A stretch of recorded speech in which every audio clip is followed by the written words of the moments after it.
भगवानपुर में डीआरआई की ये बड़ी कार्रवाई। बता दें आपको 4.2 किलो कोकेन बरामद किया गया है। थाईलैंड से पश्चिम बंगाल लाई गई थी खेप, फिर सिलीगुड़ी से मुजफ्फरपुर के रास्ते कार से दिल्ली ले जाई जा रही थी। मुजफ्फरपुर के गायघाट थाना क्षेत्र के मैठी टोल प्लाजा पर खेप पकड़ी गई। महाराष्ट्र का एक तस्कर भी गिरफ्तार हुआ। तो 42 करोड़ की कोकेन की बरामदगी हुई है। बताते चले आपको, दिल्ली ले जाई जा रही थी कार से और ऐसे में मैठी टोल प्लाजा पर खेप पकड़ी गई। मुजफ्फरपुर में डीआरआई की टीम ने एक बड़ी कार्रवाई करते हुए मादक पदार्थ कोकीन की बड़ी खेप को बरामद किया है। मुजफ्फरपुर के गायघाट थाना क्षेत्र के मैठी टोल प्लाजा पर बड़ी कार्रवाई करते हुए एक कार से करीब 4.02 किलो कोकीन, जो मादक पदार्थ कोकीन है, उसे बरामद किया है, जिसकी अंतर्राष्ट्रीय बाजार में करीब 42 करोड़ रुपए कीमत आंकी गई है। दरअसल डीआरआई की टीम को गुप्त सूचना मिली थी कि थाईलैंड से एक बड़ी खेप जो है वह पश्चिम बंगाल पहुंची है और पश्चिम बंगाल से उसे दिल्ली भेजने की तैयारी है। 4.02 किलो कोकीन को मुजफ्फरपुर के रास्ते दिल्ली भेजा जा रहा था, लेकिन डीआरआई की टीम को इसकी सूचना पहले ही मिल गई थी और डीआरआई की टीम जो है वह लगातार मॉनिटरिंग कर रही थी। एक विशेष टीम का गठन किया था, जिसके बाद मुजफ्फरपुर के गायघाट थाना क्षेत्र के मैठी टोल प्लाजा के नजदीक उस कार को रोका गया। जब उसकी जांच की गई तो उसमें से एक ट्रॉली बैग में 4.02 किलो कोकीन बरामद किया गया, जिसकी अंतर्राष्ट्रीय कीमत करीब 42 करोड़ रुपए बताई जा रही है।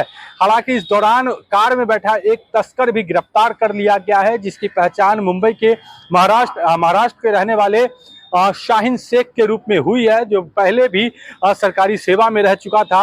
अब देखने वाली बात होगी कि इस मामले में आगे क्या कुछ खुलासा होता है, लेकिन जो बातें सामने आ रही है कि यह जो कोकीन का मामला है यह काफी अंतर्राष्ट्रीय स्तर पर फैला हुआ है, जिसकी एक बड़ी खेप को मुजफ्फरपुर की डीआरआई की टीम ने पकड़ा है।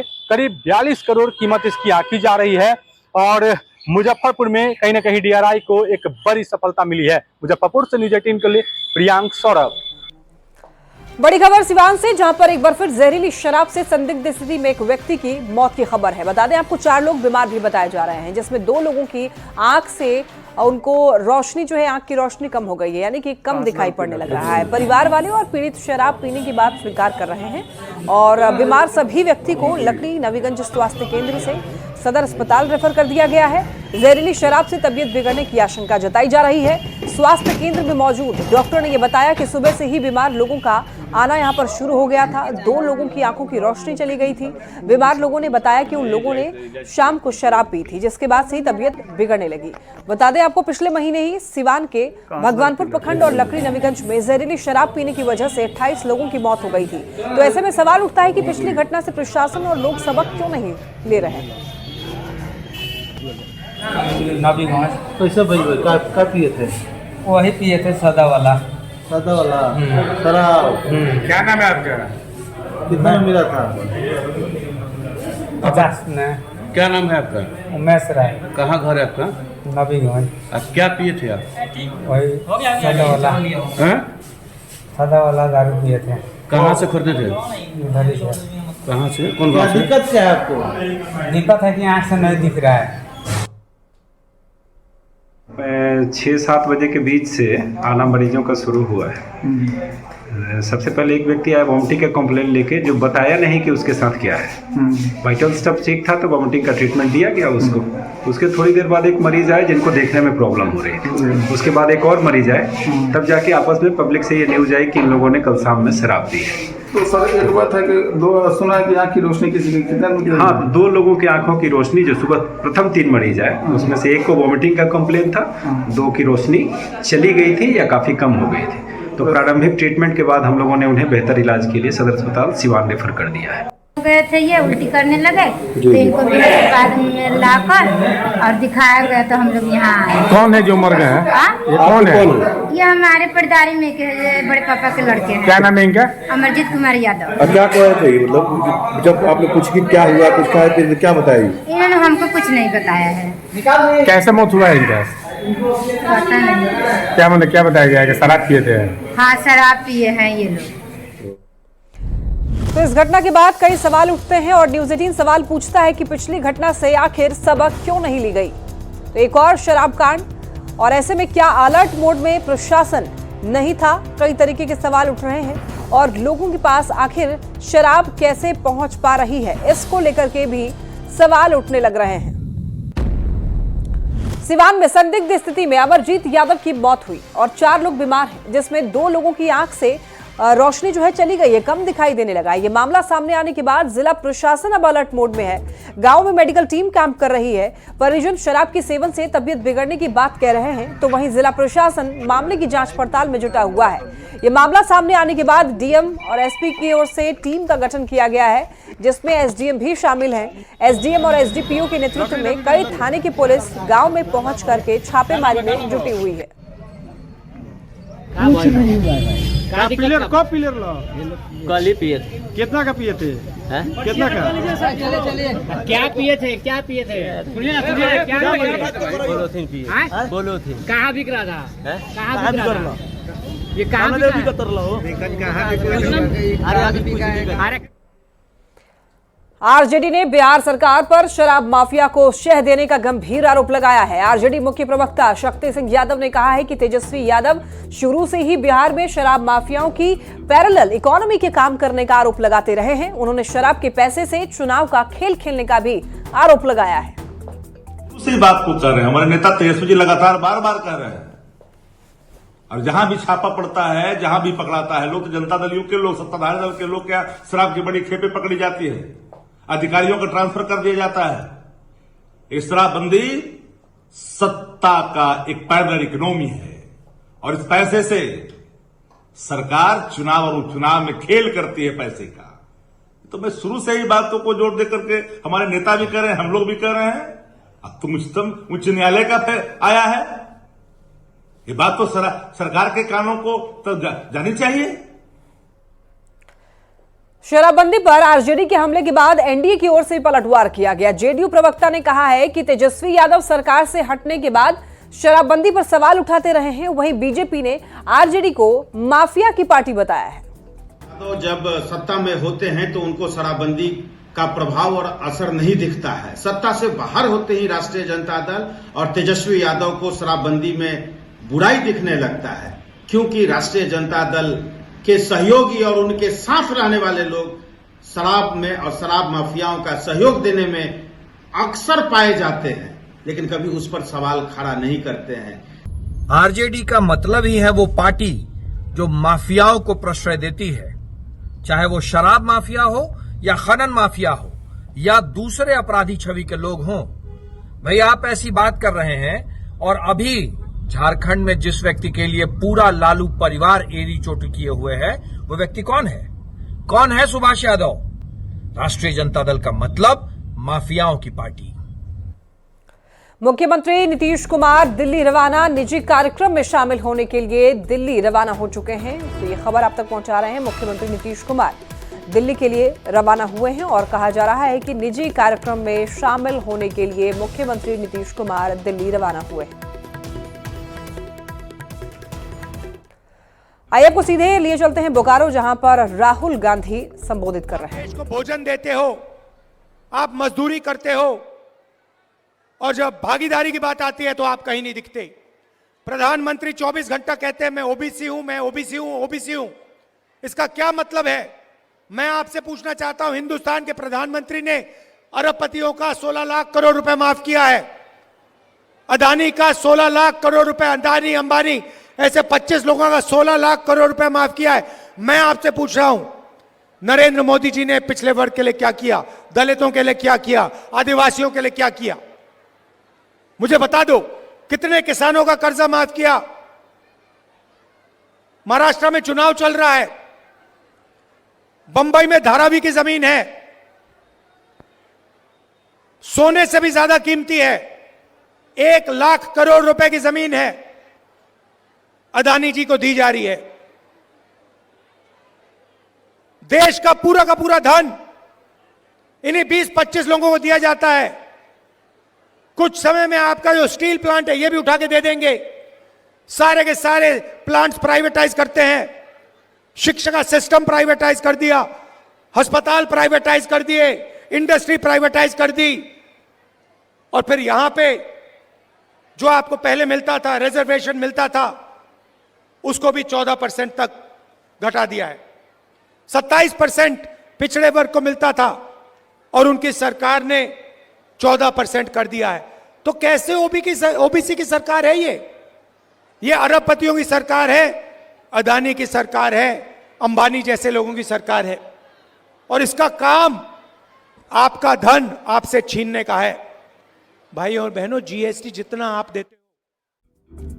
और चलिए बढ़ते खबरों में आगे। आज महाराष्ट्र की हिंगोली विधानसभा में देखिए चुनाव प्रचार के दौरान निर्वाचन आयोग के अधिकारियों ने गृह मंत्री अमित शाह के हेलीकॉप्टर की जांच की और शाह ने खुद सोशल साइट एक्स पर वीडियो पोस्ट कर इसकी जानकारी दी।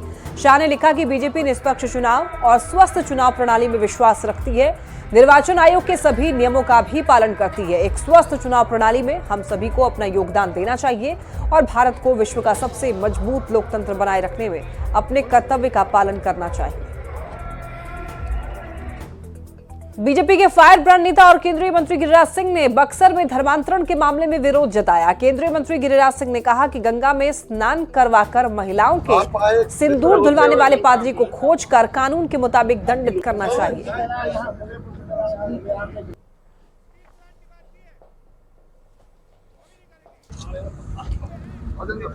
गिरिराज सिंह ने यहाँ पर कहा है कि जो पादरी सिंदूर धुलवाने का काम कर रहे हैं उन्हें दंडित करना चाहिए कानून के आधार पर।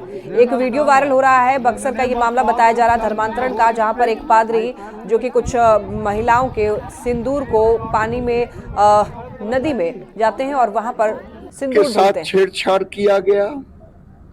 अब गरीबों को प्रलोभन दे करके जिस ढंग से उनको धर्म परिवर्तन कराया जा रहा है, अब लगता है कि इसके लिए कड़ा कानून लाने की आवश्यकता है और सिमरी वाले केस में इस पादरी को खोजा जाए, कौन पादरी है, और इसको दंडित भी किया जाए। नहीं तो ये आम बातें हो गई है। बक्सर में ईसाई मिशनरियों की ओर से किए जा रहे धर्मांतरण पर बिहार सरकार के मंत्री नीरज बबलू नाराजगी जताई है। उन्होंने सरकार से धर्मांतरण करने वालों का आरक्षण समाप्त करने की मांग की। उन्होंने कहा है कि आरक्षण का लाभ खत्म करके ही धर्मांतरण को रोका जा सकता है। बक्सर की घटना की जांच कराने और दोषियों पर कड़ी कार्रवाई की उन्होंने मांग की है। ये पिछले हम समझते हैं कई महीनों से ये घटनाएं बढ़ गई है। निश्चित रूप से धर्मांतरण का जो ये रैकेट चल रहा है, कुछ लोग लगे हुए इस काम में, ये काफ़ी दुखद और चिंताजनक भी है। और हम समझते हैं ये जांच का विषय भी है कि लोगों को जिस तरह से बरगला करके धर्मांतरण कराया जा रहा है, इसमें कठोर कार्रवाई करने की आवश्यकता है। जो लोग इस मिशन में लगे हुए हैं उनकी गिरफ्तारी हो, कार्रवाई हो, ये हम भी मांग करते हैं। बक्सर में धर्म परिवर्तन की खबर सामने आने के बाद विश्व हिंदू परिषद ने भी नाराजगी जताई। विश्व हिंदू परिषद की प्रवक्ता विनोद बंसल ने गंगा नदी में किए गए पाप पर चिंता जताई है, साथ ही ईसाई मिशनरीज पर रोक लगाने की मांग की। बक्सर में गंगा नदी में डुबकी लगा करके महिलाओं का संदूर पहुंचना और उनका ईसाईकरण करना बेहद दुर्भाग्यपूर्ण है। माँ गंगा की पवित्रता को भी ये जो निर्मल है, पावन है, उसको भी ध्वस्त करने की कोशिश कर रहे हैं। गंगा जो कि पापों को धोती है, इस तरह से मैं हिंदू समाज से भी अपील करूंगा कि इन धर्मांतरणकारी गैंग से बचे रहें और इस तरह के पादरियों के विरुद्ध और इस तरह की षड्यंत्रों के विरुद्ध न सिर्फ समाज को जागना होगा, बल्कि शासन, प्रशासन और सरकार को भी इस बारे में कठोरतम कार्रवाई सुनिश्चित किया जाना बहुत जरूरी है। पटना एम्स की महिला डॉक्टर से छेड़खानी की कोशिश की गई और आपको ये बता दें कि महिला डॉक्टर स्कूटी से एम्स जा रही थी। इसी दौरान फुलवारी शरीफ के नया टोला के पास में 3 बाइक सवार बदमाशों ने महिला डॉक्टर का 1 किलोमीटर तक पीछा किया। और पटना संवाददाता विनीता मिश्रा ने फुलवारी शरीफ के नया टोला के पास की तस्वीर दिखाने की कोशिश की कि आखिर वहां पर कैसे महिला डॉक्टर ने खुद को बचाया। वो भी वैसे इलाके में जिसे सबसे व्यस्ततम इलाका माना जाता है, फुलवारी शरीफ से वो पटना एम्स जा रही थी, स्कूटी पर जा रही थी। 3 बाइक सवार बदमाश उसके पीछे पड़ गए, छेड़खानी की कोशिश की। सिर्फ छेड़खानी नहीं बल्कि महिला डॉक्टर को स्कूटी से गिराने की भी कोशिश की। हालांकि महिला डॉक्टर डरी नहीं, वो लगातार अपने आप को बचाती रही, लगातार स्कूटी चलाती रही। 1 किलोमीटर तक बदमाश उसका पीछा करते रहे। आप अंदाजा लगाइए कि आप पटना में हैं और पटना सेफ मानी जाती है लड़कियों के लिए, लेकिन लड़की कितनी सेफ है, खासकर वो भी वैसी लड़की जिसे धरती का भगवान कहते हैं, जो दूसरे की जान बचाती है। महिला डॉक्टर पटना एम्स के लिए निकली थी, अपने आप को बचाने की कोशिश कर रही थी, लेकिन अंदाजा लगाइए, ये फुलवारी शरीफ की जो जगह है, जो सड़कें हैं, संकीर्ण भी है। महिला डॉक्टर छेड़खानी से तो खुद को बचा लेती, लेकिन अगर एक्सीडेंट हो जाता, ऐसे में उसे कौन बचाता? दूसरों की जान तो जरूर बचाती, लेकिन अपनी जान महिला डॉक्टर नहीं बचा पाती। ये घटना ये साफ तौर से दर्शाता है कि भले ही हम कहें कि बदमाशों में कानून का डर है, लेकिन बदमाशों में कानून का डर नजर नहीं आ रहा। यही वजह है कि बदमाश खुलेआम लगातार महिलाओं से छेड़खानी कर रहे हैं। बदमाश सिर्फ लड़कियों से साथ नहीं है, बल्कि जिसे धरती का भगवान कहते हैं, जिसे डॉक्टर कहते हैं, उन डॉक्टरों को भी नहीं छोड़ रहे। एक दिन पहले पटना एम्स की नर्स के साथ छेड़खानी और दूसरे दिन पटना एम्स की डॉक्टर के साथ छेड़खानी। कैमरामैन दीपक के साथ विनीता मिश्रा, न्यूज़ 18 पटना। औरंगाबाद में सदर अस्पताल की कार्यशैली पर गंभीर सवाल खड़े हो रहे हैं। नया मामला झाड़ियों में फेंके अज्ञात शव से जुड़ा हुआ है, जिसे 12 नवंबर को बारूण थाना पुलिस ने बरामद किया। शव की जब पहचान की गई तो खुलासा ये हुआ कि मृतक को किसी ने बीमारी की हालत में अस्पताल में लाकर छोड़ दिया था। उसका आंशिक इलाज भी हुआ था, लेकिन इसके बाद अस्पताल के अधिकारियों ने उसे अस्पताल से बाहर छोड़ देने का निर्देश दिया, जिसके बाद उसे कर्मचारियों ने झाड़ियों में फेंक दिया। शव में लिपटे चादर से पूरा खुलासा हुआ और पुलिस ने कार्रवाई करते हुए एक एम्बुलेंस कर्मी और एक स्ट्रेचर बॉय को गिरफ्तार किया है। पूरे मामले पर एसीएमओ ने जांच के बाद दोषियों पर कार्रवाई का भरोसा दिया है। वहीं से वहाँ पे आए तो बोले कि देखिए ना, हम ये चारों से बोले कि देखिए ना, 2 एक मेंटल है, कई दिन से पड़ा हुआ से, इन लोग को कहीं देहात में जाके आप कहीं इन लोग को छोड़ दीजिए। एक अज्ञात डेड बॉडी मिला था उखरानी के पास में, उसमें चादर में लपेटा हुआ था। अभी पहचान नहीं हुई है इसके संबंध में जांच किया जा रहा है, पहचान का कोशिश किया जा रहा है कहाँ का है, और इस हालत में यहाँ पर सभी जाँच किया जा रहा है। घटना बहुत ही दुर्भाग्यपूर्ण है और इसको जांच कराने की आवश्यकता है, क्योंकि इस तरह की घटना अगर होती है तो हमारे अस्पताल, हमारे स्वास्थ्य व्यवस्था पर जो है एक सवाल उठता है। इसमें हम लोग जांच कराएंगे पूरी अच्छी तरीके से, और जो भी इसमें दोषी होगा हम लोग उसको दंडित करने का प्रयास करेंगे। तो इस घटना के बाद न्यूज़ 18 सवाल पूछता है। सवाल ये कि अस्पताल में बीमार के साथ अमानवीयता क्यों? सवाल ये भी कि इलाज की जगह अस्पताल से बाहर क्यों फेंका गया? और सवाल ये भी कि किस अधिकारी ने बाहर ले जाने का आदेश दिया? और सवाल ये भी उठता है कि झाड़ियों में बीमार को फेंक करके आखिर कर्मचारी क्यों भाग गए? और परिवार का पता लगाने की आखिर इन लोगों ने कोशिश क्यों नहीं की? किस अधिकारी ने आदेश दिया और दोषी अधिकारी पर आखिर कार्रवाई कब तक होगी? ये कई सवाल इस घटना के बाद उठ रहे हैं। और एक बड़ी खबर पटना से, आसरा गृह की बच्चियों की मौत मामले में जांच रिपोर्ट आई डीएम चंद्रशेखर सिंह की। आपको बता दें कि डीएम चंद्रशेखर सिंह को रिपोर्ट जो है सौंपी गई है। रिपोर्ट में खाद्य पदार्थ सामग्री में गड़बड़ी का खुलासा हुआ है। धनिया पाउडर और हल्दी पाउडर में भी गड़बड़ी थी। मसाले में जहरीला पदार्थ पाया गया। जिला दिव्यांगजन के सहायक निदेशक ने एफआईआर दर्ज कराई। बाकरगंज के मेसर्स श्री दीपू इंटरप्राइजेस के प्रोप्राइटर के खिलाफ एफआईआर। शास्त्री नगर थाने की पुलिस कार्रवाई में जुटी है। आसरा होम की 13 बच्चियां बीमार हुई थी। 3 बच्चियों की पीएमसीएच में इलाज के दौरान मौत हो गई थी। डीएम चंद्रशेखर सिंह ने जांच का आदेश दिया था। जांच कराई गई थी और उसमें पाया गया कि एक तो जो खाद्य सामग्री थी उसमें थोड़ी गड़बड़ी थी। जैसे जो हल्दी थी वो खाने के योग्य नहीं थी। जांच रिपोर्ट आई है, सैंपल लेकर के जांच के लिए भेजा गया था। और धनिया जो थी वो भी सब स्टैंडर्ड पाई गई, गुणवत्ता उसकी ठीक नहीं थी। तो जो सप्लायर थे उनके विरुद्ध प्राथमिकी दर्ज की गई है और उनको ब्लैकलिस्ट करने के लिए कार्रवाई की जा रही है विभाग के साथ। और इसी के साथ बुलेटिन में इतना ही। तमाम खबरों के लिए आप देखते रहिए न्यूज़ 18।